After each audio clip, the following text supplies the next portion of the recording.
So welcome, Klaus. Thank you for being here. Thank you. So you had a panel earlier today. Tell me a little bit about what your panel was about.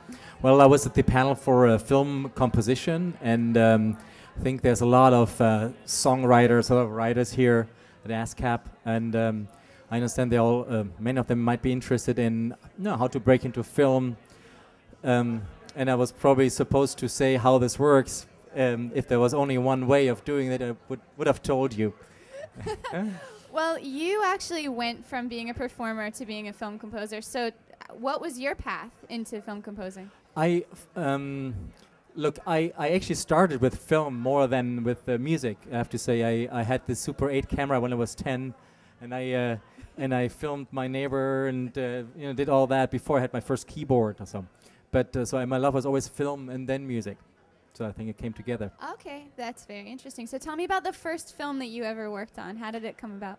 Well, my first film I came to America 15 years ago. My first film I ever worked on was a $100 million production, a film called The Time Machine. That was the first film I did under my name, if you want. That's a huge first project. Yeah, I can imagine. I was a bit nervous. Yeah, I can imagine. So how did that happen? How did you land that job? It was, I was working at the time in the studio of a very famous film composer. So, I hear about it, and he didn't have time, and how things work that way. If you have a mentor, and he said, I think Klaus could do this. And so I had to write all the major themes over a night, play them to this fantastic producer who did all the Steven Spielberg movies. So I was pretty intimidated. Yeah, absolutely. That's an incredible experience, though. But at the time, you were working with a mentor, and that's how you ended up landing that job. So is that something that you recommend to people who are interested in getting into film? I think there's two ways of doing this majorly. One is to either do the mentorship, try to get someone who's doing it, ghostwrite, dig a very deep hole, get your ego in there, put it underground for a while, and just work for someone else. Yeah. The other one is like, maybe you do film school, you try to meet directors, young directors, do short films, and just do lots of things on spec. Absolutely, that's great. So you kind of had a little trial by fire. You worked on your first film was absolutely enormous, and you've worked on a lot of films since. Does it ever get any less intimidating? Do you still approach it that way? That's a great question, because the actual job is actually as intimidating as before. I have a lot of respect for the job to do that. I still I'm very writing doesn't come easy for me.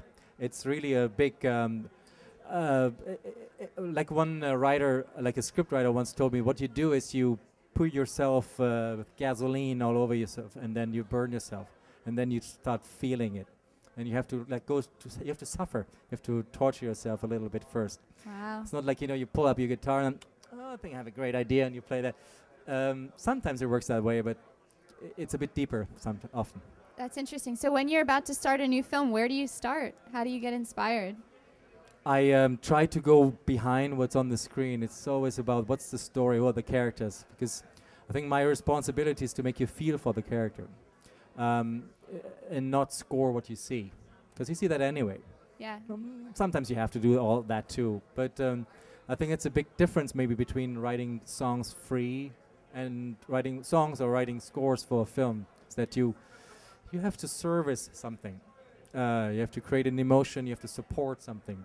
At the same time, writing something which has substance, but on its own. It's fascinating.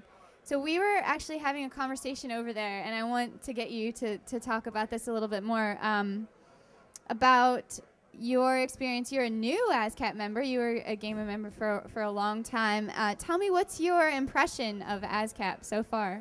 I actually think, compared to what I know everywhere on the planet, everywhere else, is that I see ASCAP as a great melting pot, as a great opportunity for everyone to come together. I said before, I think ASCAP is the best publisher. Of course ASCAP is not a publisher, but they do the job of a publisher, getting people together, getting writers together with other writers, promoting them. I love to write and collaborate together on the score with songwriters, for example. And ASCAP is a great opportunity for both the songwriters to come to, to get to meet me and vice versa. Hey, who could be the next cool, I need a song like this. Who could be a writer or an artist? And so you get a lot of synergy like that. Yeah, that's really interesting. And this is your first ASCAP Expo. That's right. Yeah, so how's the experience been so far? It's quite a blast. I can imagine haven't been here before. So no, it's a lot of activities, and I like the support you see from all sides, and everybody's very, very hungry for information and very interested. I love that. And are you providing the information for them? Well, I can't get anyone a recipe, but I'd love to talk about it. That's fantastic. Well, thank you so much for being here. It's absolutely a pleasure. Thanks so much for having me.